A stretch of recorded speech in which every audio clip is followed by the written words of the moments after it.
Wakubwa zangu shikamoni, wadogo wenzangu mambo zenu, habari za mchana, mnaendeleaje vipenzi vyangu.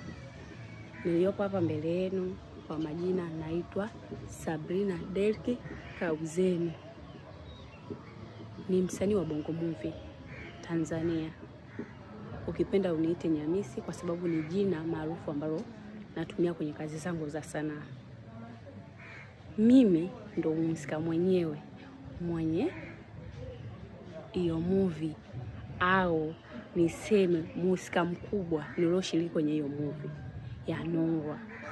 Ni movie nzuri sana, inafundisha kwa upande wa mama mjamzito, inafundisha kwa upande mwingine na mwingine.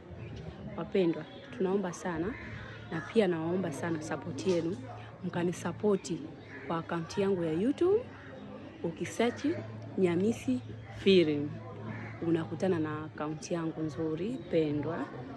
Bado ni changa jamani, naombeni sana support yenu kubwa sana kwa upande wangu. Nawaomba sana sana. Nawapenda sana. Ukiingia kwenye YouTube yangu, usisahau kusubscribe, kucomment na kushare na kulike.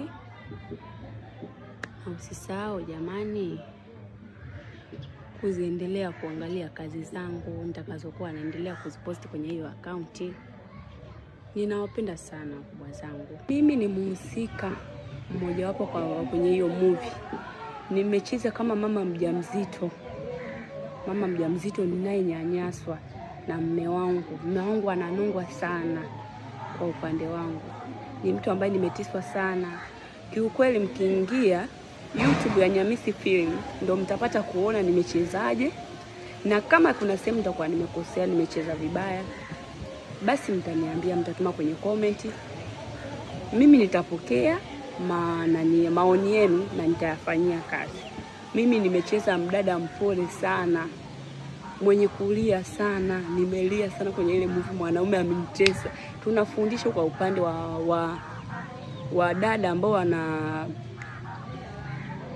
wanabebeshwa mimba bila kupenda, sijui nisemeje, ila muingie tu wenyewe mkajionee, kwa sababu ni vitu ambavyo tumetengeneza, ni vitu vikubwa sana ndani ya hiyo movie.